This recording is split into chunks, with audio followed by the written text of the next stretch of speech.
this was about as bizarre and as easy as it gets. So the number for me was a number that would allow me to never have to work again. I feel like we got top. I went from a sale of $500,000 to in debt. $192 million. This is Built to Sell Radio with your host, John Warlow. So do you remember Sully, the guy who landed the plane on the Hudson River? He had done everything there is to do in an airplane. He was even a trainer of other pilots, yet he had never had the opportunity to land an airplane on the Hudson River. He had one shot at greasing that landing, and he nailed it. And when it comes to selling your business, you've got one shot to make sure you punch above your weight when you go to sell your company. One shot to make sure you don't make some of the most common mistakes that entrepreneurs make when they sell their business. That's why I wrote the book, The Art of Selling Your Business. It's a field guide for anyone looking to sell their company. You can get it along with some gifts for my listeners at builttosell.com/selling. Have you ever thought about bringing in a president, CEO, someone to run your company with you, for you? My next guest, Matt McGowan, is that individual. He is a professional leader of companies who was brought in by two guys who built a $9 million software company and wanted to sell it. And they thought by bringing in Matt, they could bring in some professional talent and ultimately grow the pie much larger. And that's exactly what happened. Years later, Matt sold the business for $61 million. And what I thought you might find interesting is the journey, what it's like to bring in a professional manager. And I wanted to get inside Matt's head so that you would have the benefit of what is going on inside the head of a professional manager if you as a founder bring someone like that to the table. So Matt shared with tremendous candor what it's like to be a president, an outsider brought into a founder-led business that has the mission and vision to sell. Here to tell you the entire story is Matt McGowan.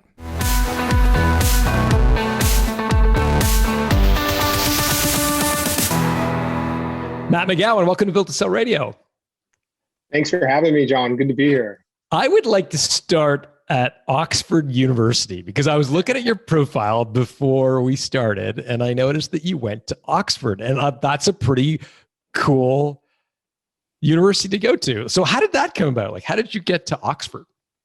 That's a long story and a great question, and I'll keep it short. I was trading on Wall Street. I got transferred to the San Francisco trading desk, working early hours in San Francisco in the late 90s, not happy at all in life, and switched in the late 90s. You had this thing called the dot-com phenomena going on in San Francisco. I switched to a small development shop, which we eventually, within about a year and a half of me joining, sold to a UK-based business called Pearson, the guys who own the Financial Times. Sure. And while we were doing diligence, I was going back and forth between San Francisco and London.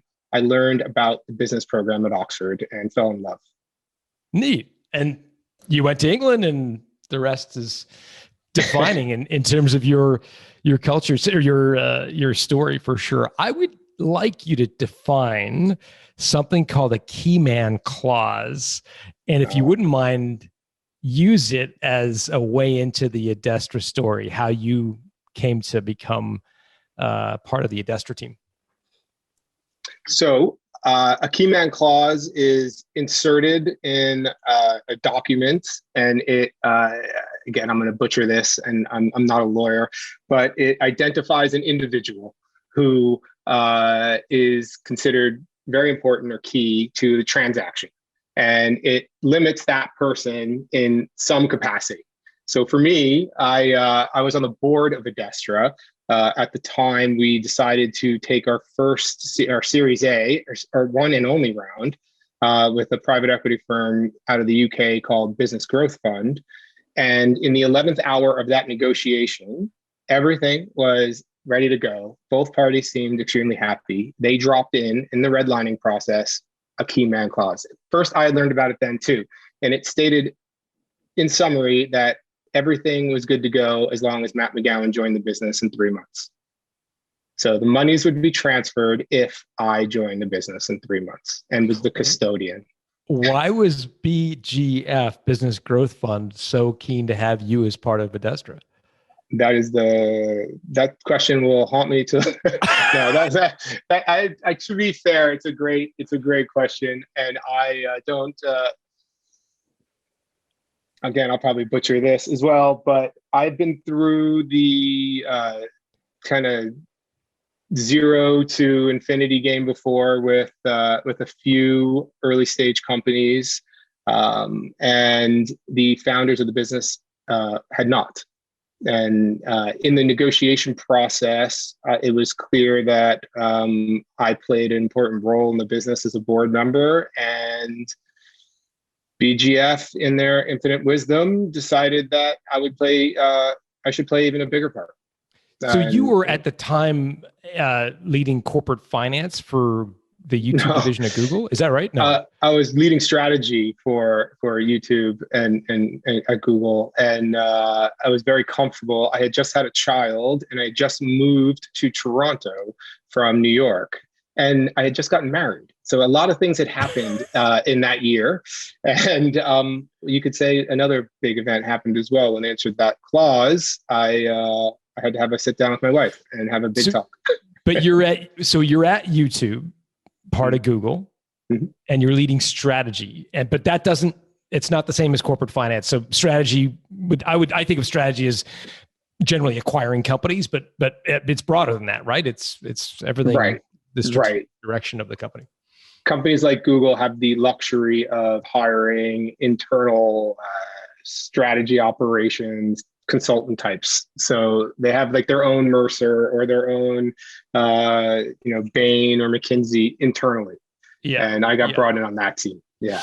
It's funny. So you were brought in to Adestra. We should define, by the way, what Adestra does. Can you, in layman's terms, explain the business to our listeners? So Adestra is a software company, and it worked with enterprise clients, Fortune 5,000 types, across a variety of sectors, to help those companies, to power those companies' communications with their customers. Got it. And I think a lot of, I'm going to ask that question later. So what was your personal reaction when BGF, Business Growth Fund, this private equity group, raised the specter of you joining? You're a YouTube guy, you're on the board of Adestra. Like, did they drop it into a conversation? Was it literally in the document that you saw it for the first time? I'm assuming they'd raised it with you over a beer, where it's like, hey, would you be up for this? You would have hoped so. Actually, one of the Adestra founders called me and told me that this was coming, and then the very next day it was dropped into the document. And what was your so the Adestra's founders were Henry, Hyder-Smith, and Steve. I don't know Steve's last name, but Henry and Steve are the founders. Yep. So was it Henry who called you, or Steve? Yeah, it was Henry. So what's that conversation like? What did he say? How did he position it with you? I mean, you got this cushy job at YouTube. I'm like, this is great. I don't know how cushy it was, but I mean, that's a pretty big company. Listen, there was a lot of security, a lot of job security where I was. And like I said, just having bought a house here in Toronto, having a child and getting married, a lot of change had happened that year already. So this was another big drop. It was interesting because Henry first proposed it to me as like, you won't be working for me, but like I was, right? He's the founder and CEO of the business. So like, but he's like, it's not that I'm asking you to come work for me. I need a partner. I need someone to work with, and help us grow this business outside of the footprint the current footprint in the UK. And to be fair, I spent a career building businesses. This would have not been my first time. Google was the outlier in my career, not Adestra. And I got excited, to be fair. But then I decided not to make any commitment, to think about it before we even got into remuneration and all those kind of discussions. My wife and I had to chat about it, because with this young family emerging and new city where I'm on a visa, employment visa, I was in a really good role doing really interesting things with a exciting business like Google. it's kind of like when you have two choices. It's a choice. Choice can get difficult. Like these were two really different, but like fantastic opportunities. And one was a bit unknown, Adestra, because I had not worked as an operator in that business before, only as an And advisor. what convinced you to join? So Henry says, "Hey, I'm not asking you to come work for me, but we need a partner." What was the straw that broke the camel's back that got you over the hump? So I wanted to do it from the second they asked me. Just so you should know that I had been a customer of Adestra's years before. I had sat on the board for a couple of years. I saw the path. It was in my head. Every board meeting, I'd get more and more excited about this business. Like I had an idea where this business could go and how we could get it there. So for me, it was more operationally, as you can imagine, Google pays pretty well. Making sure that my mid to long term opportunity was on par with where I was, if not greater, because of the higher level of risk associated with it. So did BGF twist your arm? Did Henry say, "Come on, man, do it"? How did it go from interesting, I wonder how that's going to work, to you signing the paper? It's a good one. So Henry said, "I'm not even going to negotiate with you. I'm going to pass you to BGF." Because I've known Henry for a long time. We have been friends, colleagues. And one of my biggest worries about coming on board was we had a really strong rapport. We were very different people. And I didn't know if we were going to mesh well together. And when things don't mesh well at the top, that's a disaster, if you ask me. And so I spent a good few weeks negotiating with the team, Sarah and James over at BGF, their investment team. And we came to an agreement. I had to stretch them a little bit, but we came to an agreement that made sense for my family and I. And I got even more excited, you could say, because now this was becoming a reality. But yeah. And funny because, in a funny way, when you were on the board of Adestra before joining, correct? Yes. I think of a board member as clearly, there's a legal definition of that, but there's also I feel like a mentoring relationship or an advising relationship where your opinion is being sought by the CEO, and it's kind of weird. It's like well, I don't know what it's like. What you tell me what it's like. What did it feel weird to all of a sudden be brought into a company where you were the advisor and then more like the hired gun, or do you know what I'm getting at? Yeah, 100%. And that's why Henry and I didn't negotiate. And that was my biggest concern. I knew Adestra inside and out, or so I thought I did, at least from a financial statements perspective and a relationships perspective with the leadership team and the team below that, who I'd met over the years when they sold us and when I joined the board and so on and so forth. But my biggest worry was that I'm coming off. I was coming off the board to be an operator. I'm exposing myself, right? Like, it's easy to speak the talk. It's hard to walk the walk, right? And I was literally putting myself in a position where I had been looked up to, for sure. And now they were going to find all the little dirty secrets out about how I really can operate or how I can't. And not to mention, when you're at Google, there's someone like you in different markets. There's backups to backups. There's you're one piece of a larger puzzle.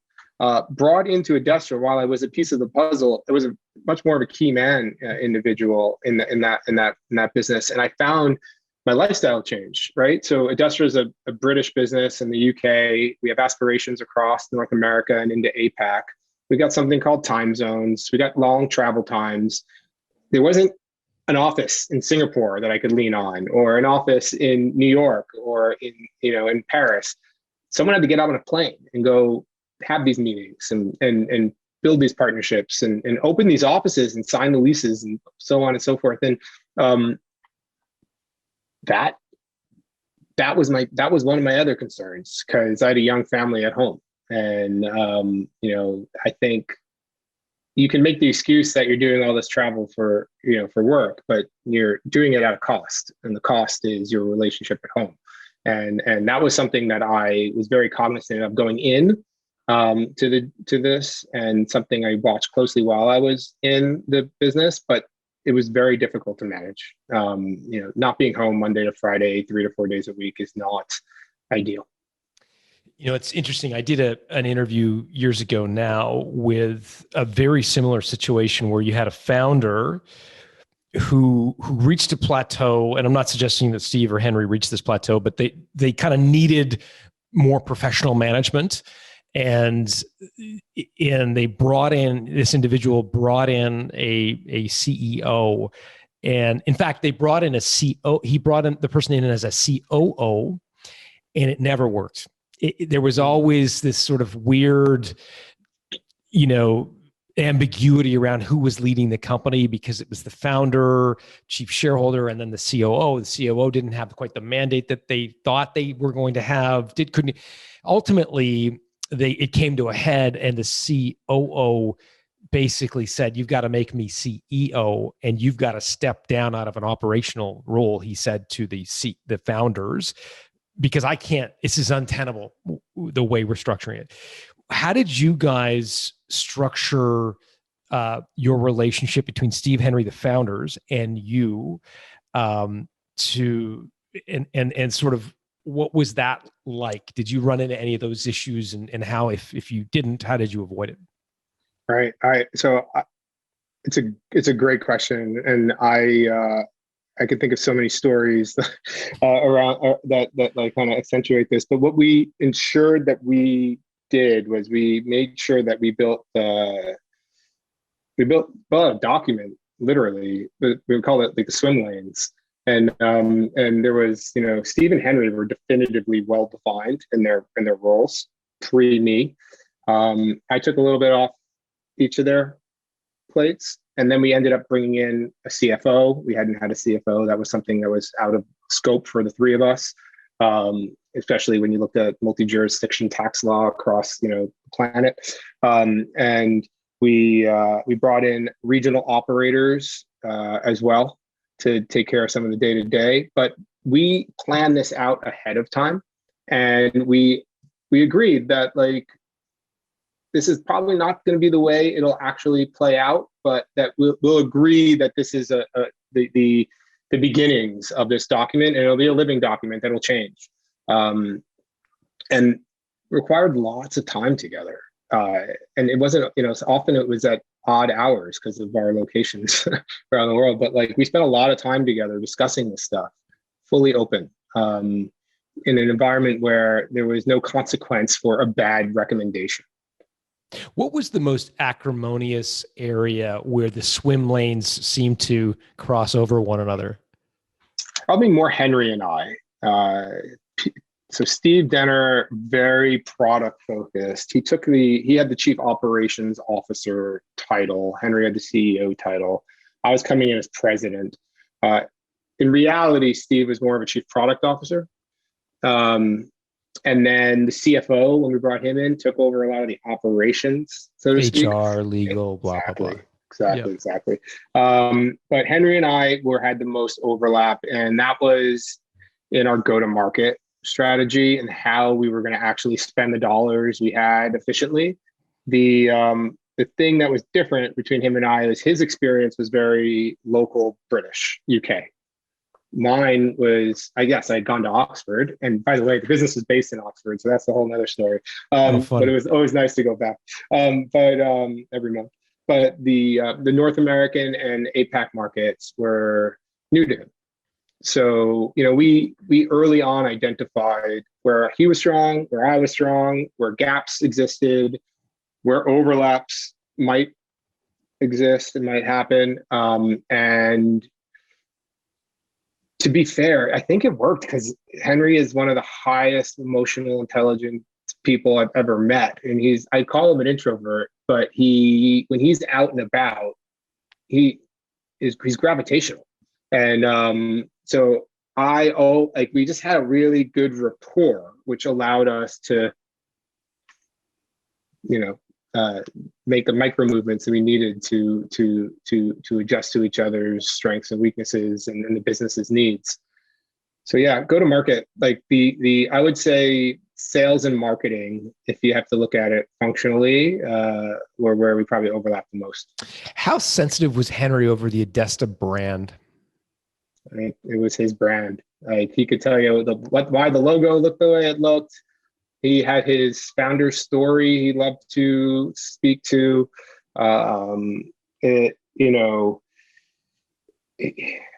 When we sold the business, Henry had it was 15 years of his life. So Henry's now, he's in his mid 40s. We sold the business a few years ago. So you're looking at like late 20s to early 40s. Like it embodied everything. He, it was how he identified himself. So the brand was very important to him. And that was another piece. We didn't make any, we had a strong marketing team.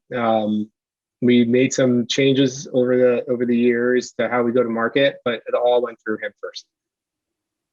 Like, give me an example of the level of oversight he had on the brand. Like, could you send an email, like a mass email to customers without him looking at it?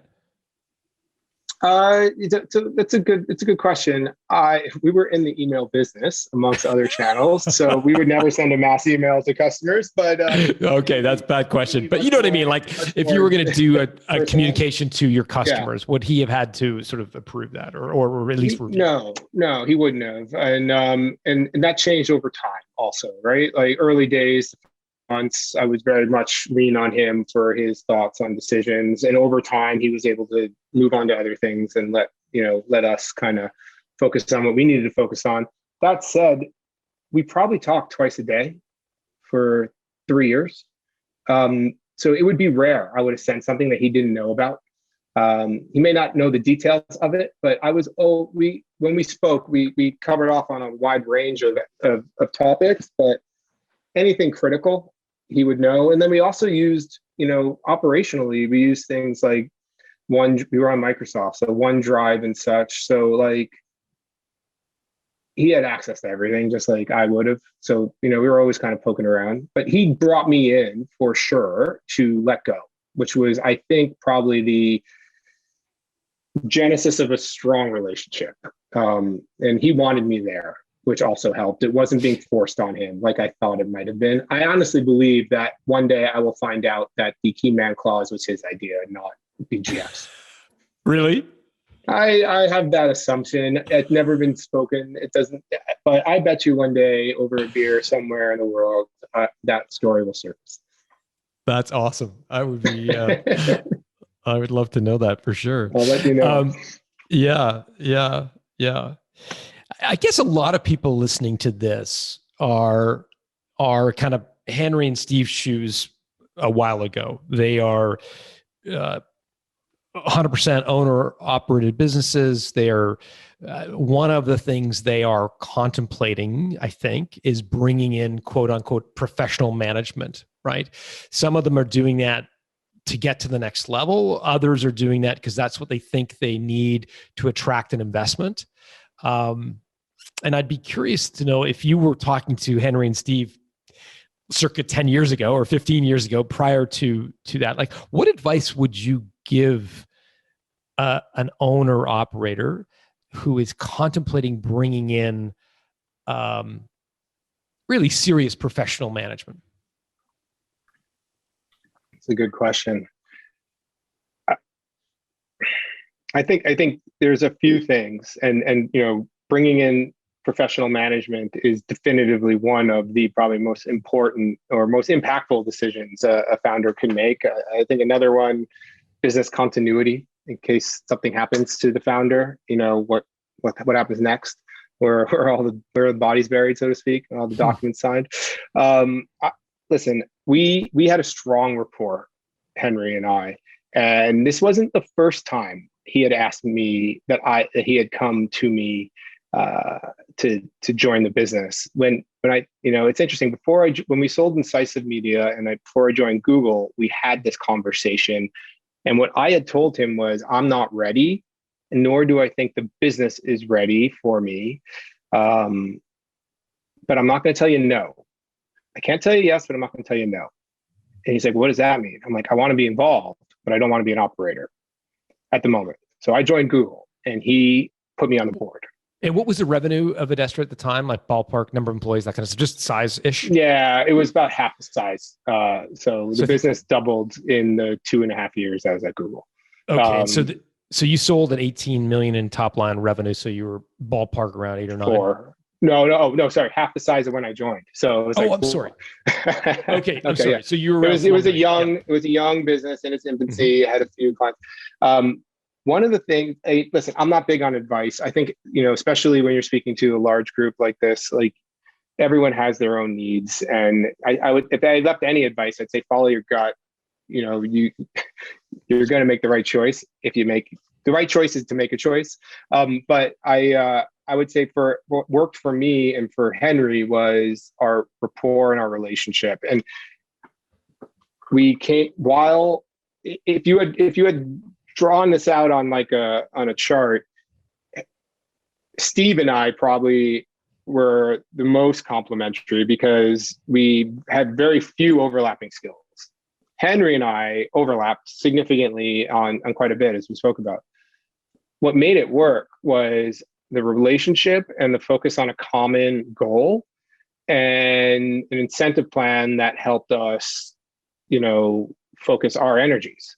So with respect to, what worked for Henry was, and I'll add another thing, actually, another thing about trust. Because I had known Henry for so long and I had built credibility with him over time, and he knew about me, he knew about things that had gone well in my life, things that had not, setbacks I had had personally or professionally, successes I had had. We had a rapport, and that really, listen, this doesn't work for everyone. And in all cases, this is not always ideal, nor is it possible.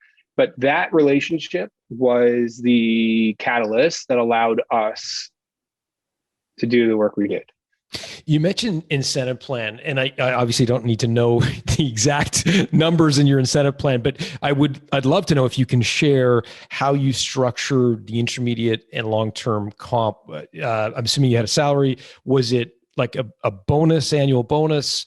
Was it shares? Like how did they structure it so you guys were aligned? You mentioned the shared incentive plan or something to that effect. So a couple of things. There was definitely a salary, and that was a bit below where I had been at Google, but cash flow is a real thing, and salaries are getting in the way of that sometimes. And the incentive plan, there was an incentive plan on an annual basis if we hit certain KPIs, and the KPIs were around accelerated growth, not necessarily just achieving a target. And then, yes, there was the largest portion of the plan was equity. And that was the piece that was a non-starter for me. So when BGF approached me and Henry kind of parlayed me off to them for negotiations, I said, we can't even have this conversation unless we're aligned on the exit. And that to me is the most important piece. Because like I said earlier, I truly believe I see the path to this is not only super critical business function. Our partners relied on us in ways that are hard to explain in terms of how we connected their customers and drove revenue for them and pass all that information back to them. But to me, I wanted to. That was the only reason for me to leave, was there was some sort of exit, and I pushed really hard on an oversized portion. So oversized in their mind, not necessarily mine. It's also an equity piece, because it sounds like, help me understand, but one of the things that we've heard a lot on this show is like, once you take outside money, especially from a private equity group, the clock is ticking. They don't invest to hold for 50 years. They want to exit. So presumably the exit conversation was one you had before signing. The intent was that you would be structuring Adestra to be sold. The best thing about large private equity firms is they have lots of analysts who can push out lots of models and show you all sorts of exit scenarios and what it might be worth to you. And they definitively did that. And, whether or not you're going to achieve those scenarios are, it's all up to you, supposedly. But so for me, that was all discussed and inked. And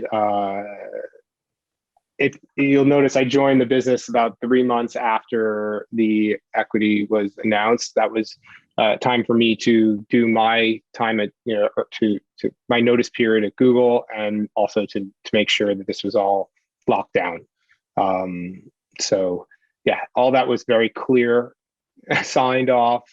I had audited financial statements before I joined. I had as a board member, I knew pretty much what I was getting involved in, and therefore we could have all those conversations, which was nice. What was you mentioned the revenue was around 8 or 9 million at this point when you joined? At this point, yeah. Got it. And so what was the mandate? Like what did you see as the one or two things you needed to do in order to boost the value of the company? So again, a lot of this at the time, what we spoke to a lot of quite a few KPIs. One was grow our business outside of the UK. 99% of dollars were coming in from UK, and they had no reputation, footprint, feet on the ground, anything outside of the UK. But as a software company who is living in one of the most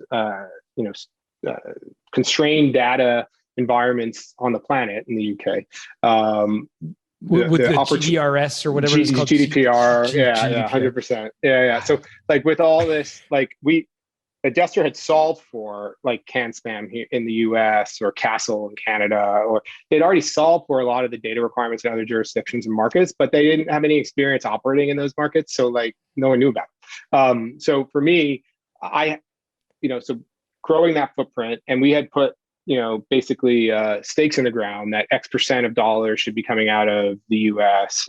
Well, actually at the time it was North America by a certain time, and then APAC shortly thereafter. So that was the big one. And to do that required building teams, because, people say some of these things sell themselves, but unfortunately they don't. So sales teams, customer service teams, client solution teams who could build and script kind of software integrations for the business locally, marketing, you go down the list. The teams get rather robust relatively quickly.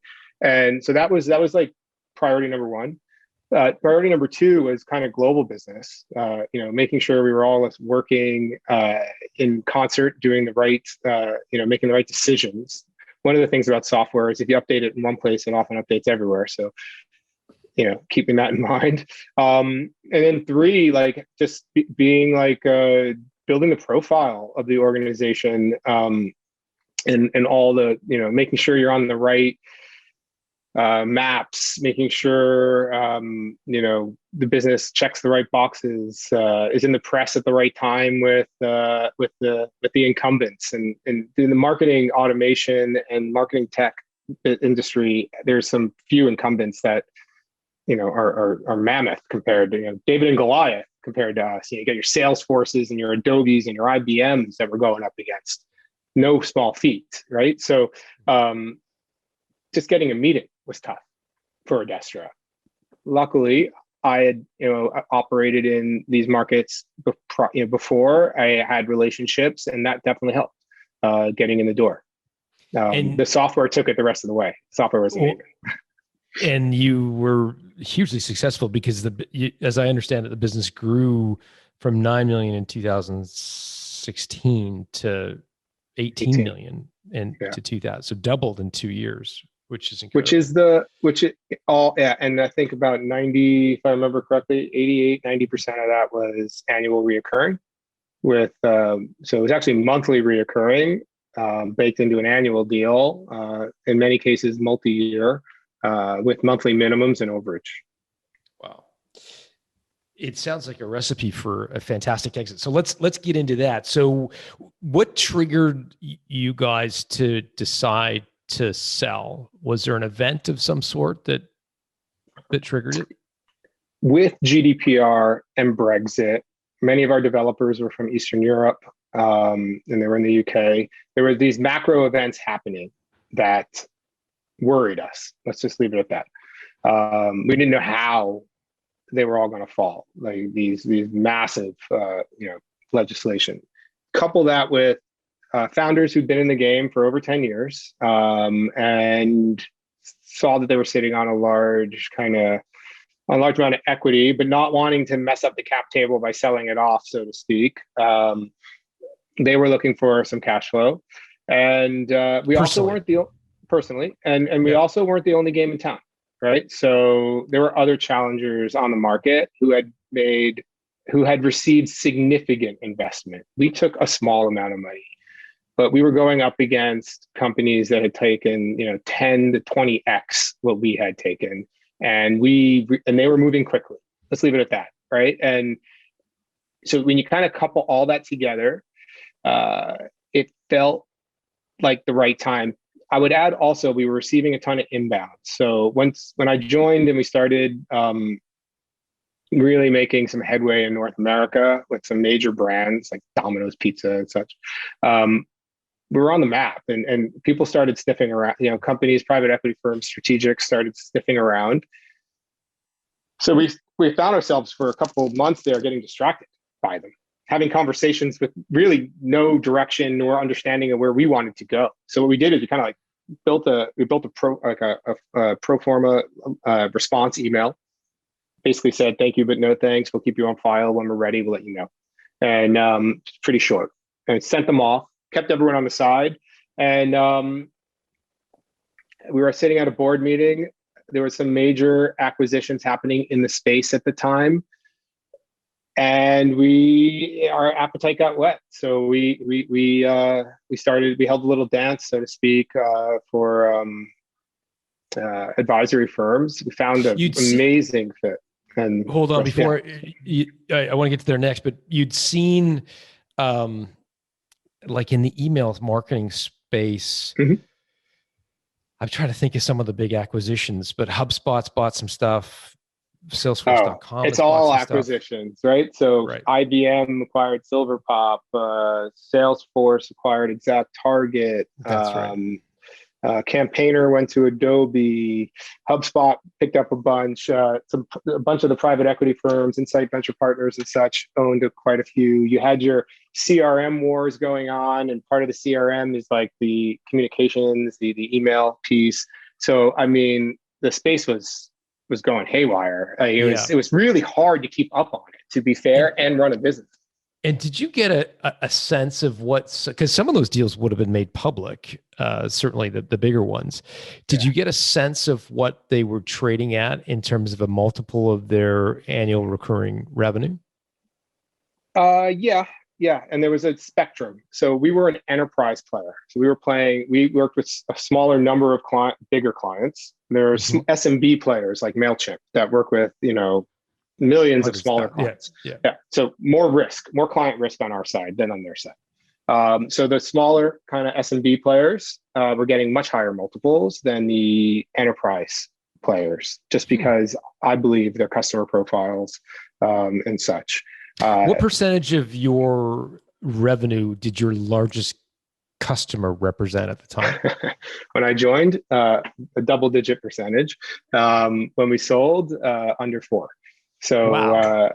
That was one of my major concerns, actually, joining the business. Interesting. But you got it down because you reduced their billing over time, or because you increased the revenue so much that on a bigger base, their percentage became smaller?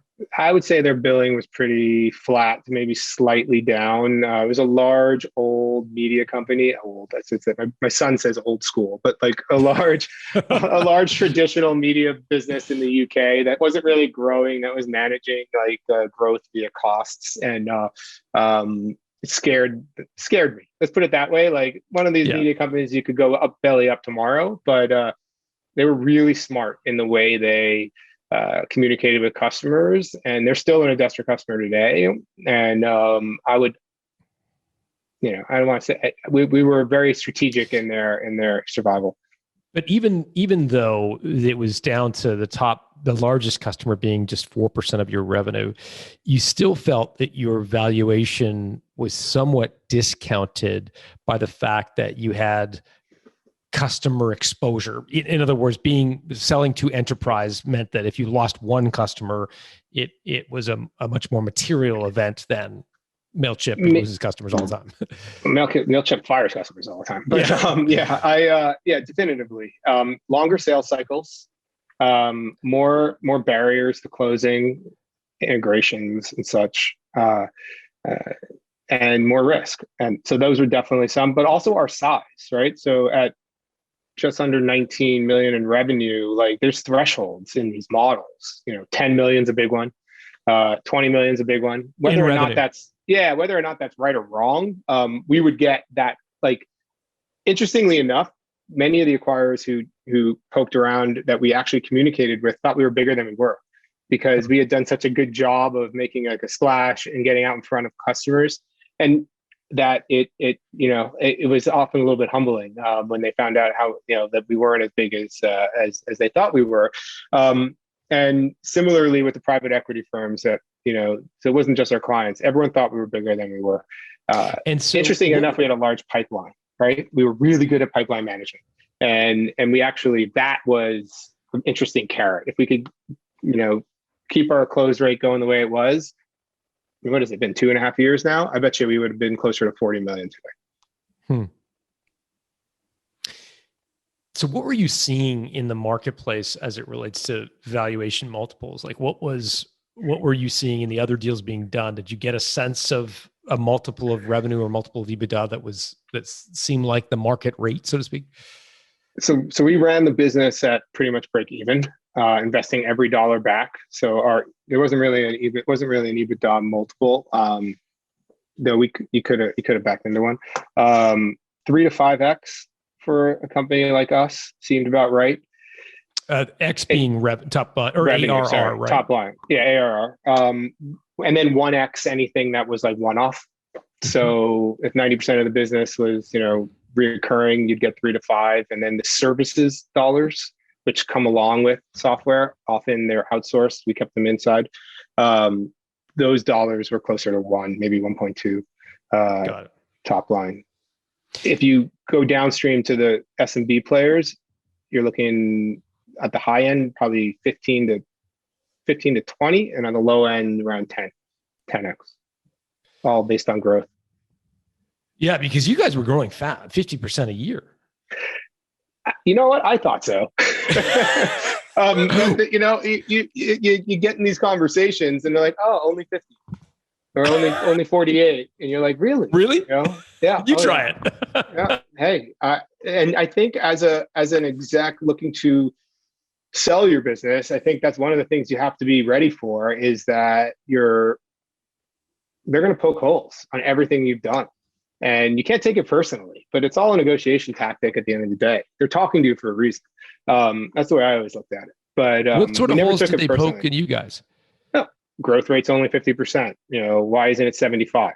I'm like, I don't know. Why isn't it 95? Then there's retention numbers. Let's, like health of customers. So having a big client at 4% that many would argue may not be that healthy. I don't know, newspaper businesses, you tell me. That's a hole. Is that client going to be around in 2 years? So let's discount that piece, right? So like that sort of stuff was probably most of it. That was most of it.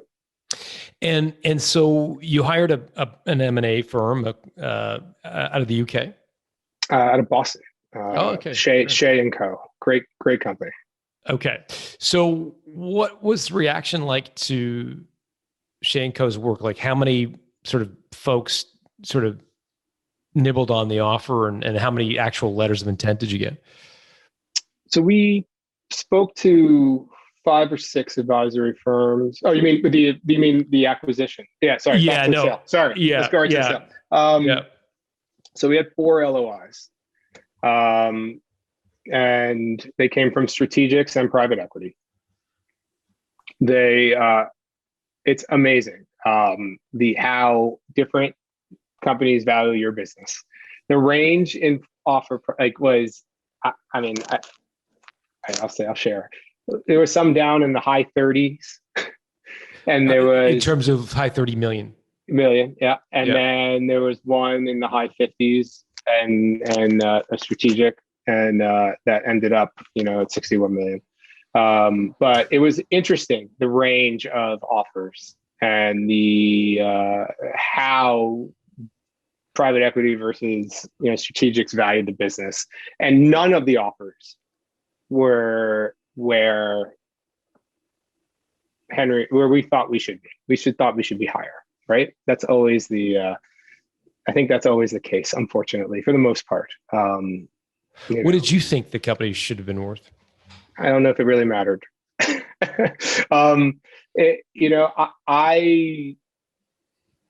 There's a little bit of seller's remorse, I think, for most of us at the end of the day. Like we negotiated. It's not just the dollars, right? It's how are those dollars going to flow? So what is the business really?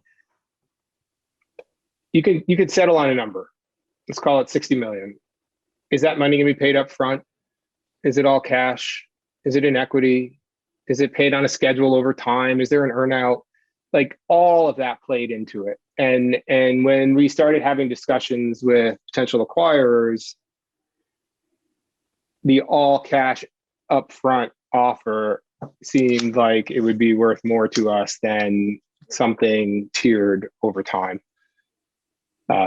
Especially considering that I think at the end of the day, it was time. It was time to sell. The founders wanted to do new things, so they didn't want to be locked up for years.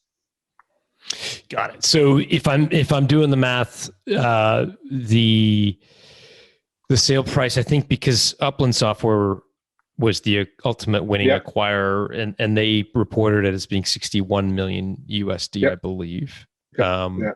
18 million revenue. So roughly 3.6 times ARR and 3.3 times revenue. So sort of in the range that you thought, maybe a little on the lower end, but who knows? Exactly, who knows? And I think it was interesting in the letter that Jack McDonald sent to our board. Who's Jack McDonald? The CEO of Upland Software. Okay. I'll never forget this, which actually was very endearing, and I must say, like, it set the right tone. He wrote something to the tune of, "I have completed 40 successful acquisitions over 15 years against 43 or 44 signed LOIs, demonstrating a strong track record of certainty to close," or something like that. And he went on to say that, like, he was the decision maker. He was the chairman of the board. There wasn't a larger committee that they'd have to run through, and that he only wanted a short, I think it was 6 weeks, 45 days of diligence. That when you put an offer on a table like that, sure, maybe you think 61 is not enough. Maybe you want 80, but like, who knows, right? These things, just because an offer is made doesn't mean you're going to sell the business. He made it as simple as possible.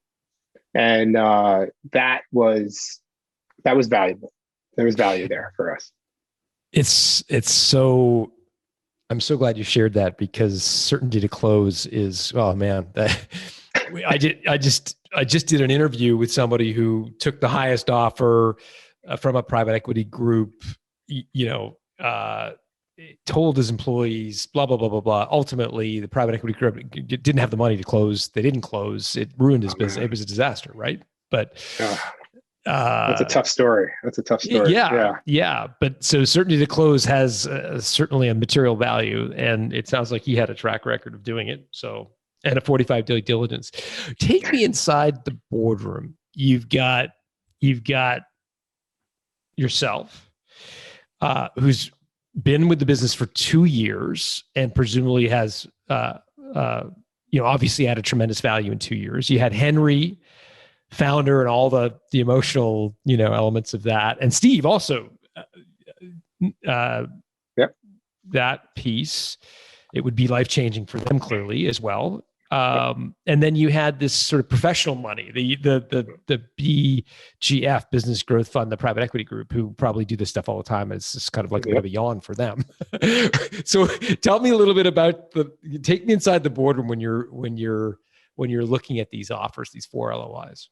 So BGF had James Austin, their chief investor, in the room. He was on the board, and they had an observer, Sarah, who I had negotiated with years ago before.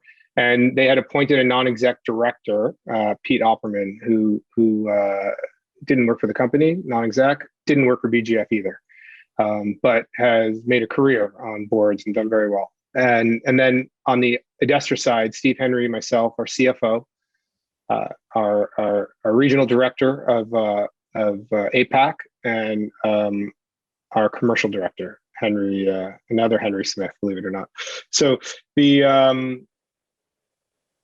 we had a decent number of opinions and people in different stages of life, in varying levels of commitment to the business. You could argue, reality is it wasn't a perfect room. It was a room of the best that we could muster, and that's often the best you can do.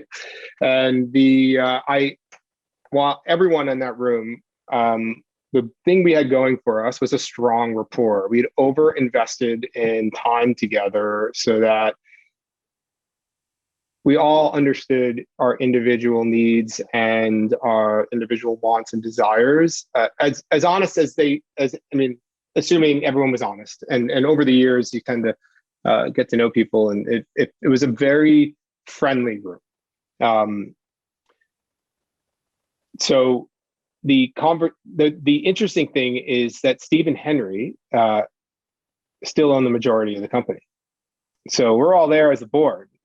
And we have a vote, but at the end of the day, they were the 2 key decision makers along with BGF, but that could make or break this deal. And they spent time together on their side, making sure that they, as recommended, you guys go off and come together as one to this meeting. Not separate, don't come to the meeting with 2 different opinions if you can. Come with a unified kind of thought. So BGF was a minority investor, but did they have more votes on the board, or just the 1 vote? So they could have killed the deal if they wanted to. Yes. Okay. They could have killed the deal. And it was a rather, there was no, everyone was on board. It was one of these situations, and like I think I said earlier, I've been through a few of these, and they're not always this way, but this was the time is right, the money's right. It's not as big as we thought it might be, but it's significant, and it's game changing. And given the marketplace, the environment, the amount of time and energy everyone was putting in to build this business, it felt right. We had also, which I hadn't had a chance to speak to, had rolled out an employee stock options pool to everyone. So we were able to carve enough off to make everyone, to reward everyone for their service. And I think that was the biggest piece at the end of the day. If I remember correctly, Steve and Henry, they were like, the money's right for us. I want to make sure the team's taken care of. So we went down this discussion with BGF about what are the levers we can pull to make sure that if this deal goes through in a few months, team still has jobs. They're the family business. At the end of the day, these guys are friends. They'd hired friends and family over the years in various parts of the world. And this wasn't going to be the last time they were going to see these people. And they truly cared about their teams. And like I said earlier, identified with this business. It was part of who they were. So that tended to be where a lot of the conversation went at the end of the day. And unfortunately, there's not many levers you can include in a deal post-sale to guarantee that everyone will be, will have a job. Was anyone advocating for, let's send Shay back out there and tell him to, play one offer off the other and get these guys up? Because, was anyone sort of making that case or taking that position? I think I was the one making that case. Okay. I listen, as a significant shareholder and a member of the board, a vote, not the final decision maker, but a part of the team making the decision. That was where I chimed in a lot. I was like, guys, this is a good multiple. There are better. We can push for more. Let's get something going here. The appetite wasn't there, and I think so I didn't push it too hard. I didn't continue to push it. How did that impact your relationship with Henry? We're close as ever. And I think at the end of the day, while we may have left money on the table, there's no real way of knowing. I've always lived, or I just say always. In the last 20 years, I've developed I don't like to live with regret. You can't change the past. If those, I often come across those who do, and it's it impacts their ability to move forward. For me, it's it's a great deal. It was a win all around. Pat myself on the back, pat the guys on the back. For me, I have no complaints. And I'm not here to while I might have pushed that kind of needle a little bit in the conversation, I was quick to observe there wasn't an appetite for it, and move on to other things. And I mean, life is a series of decisions, a series of experiences. There's no end game for me. I'm in this for the ride, and for me, I enjoyed my years as a customer, years on the board, and years as an operator immensely. And I built lifelong friends and colleagues that I trust because of it. And that's good enough for me. The money's great, but the rest of the stuff's more important. Yeah, no, for sure. And there's always that dynamic between, that's why I was so curious about the kind of professional money, so to speak, at BGF, the founders, life-changing, professional, so anyways, it's really interesting. And you guys sounded like you had an amazing degree of rapport. We did. And that was important. And also with BGF, BGF is, they're growth capital, right? They're a British firm, not a Valley firm. They're not looking for home runs. They're looking for lots of singles. And they told us that in the negotiations up front. And that was, funny enough, that was another time when I thought the valuation wasn't right. When we were taking money for them, I think we left money on the table when I was on the board taking dollars from BGF, and they know that.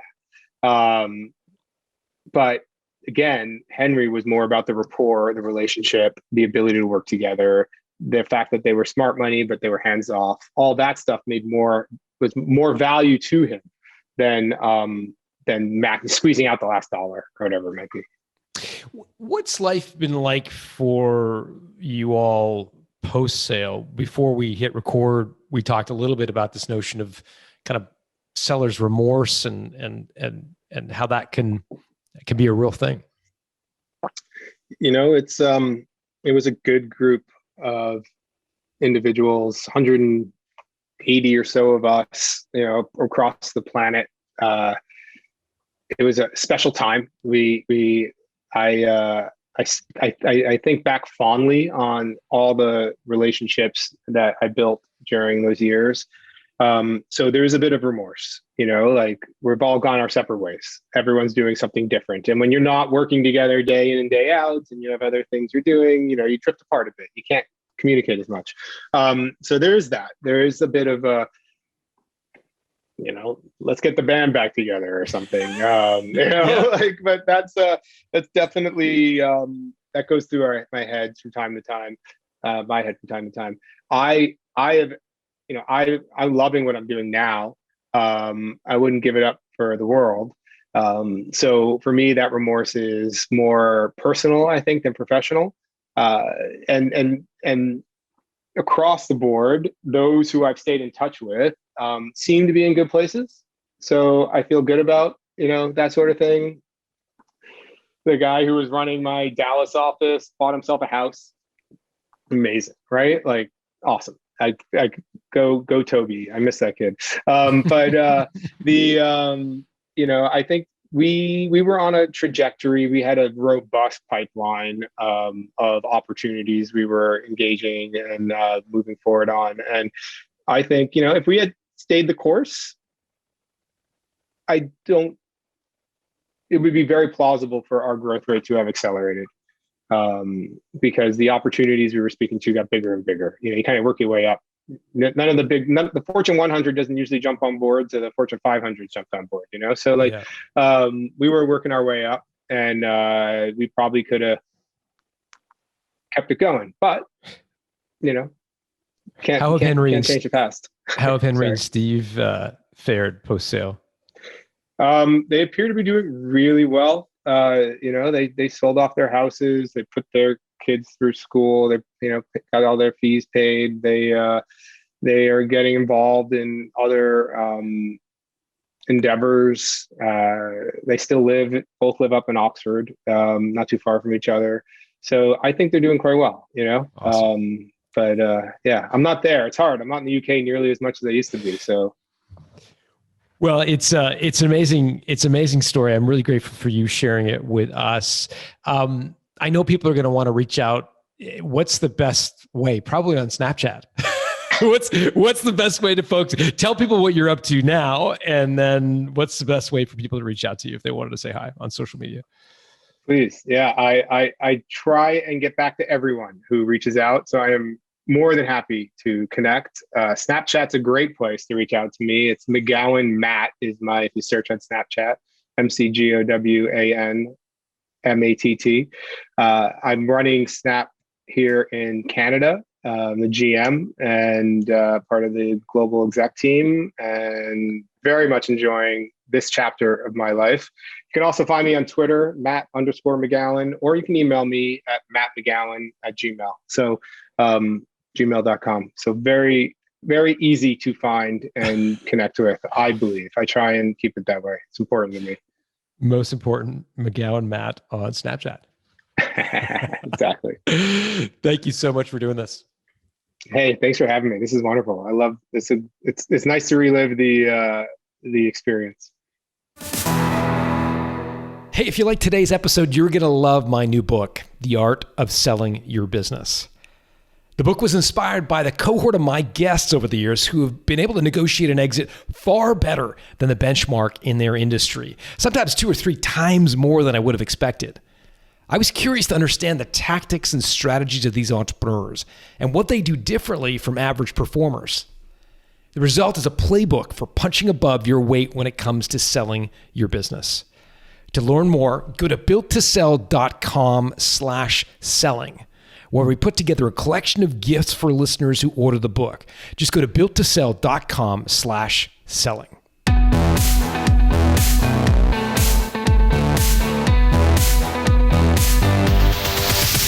Thanks for listening to Built to Sell Radio with John Warrillow. For complete show notes with links to additional resources, visit builttosell.com/blog.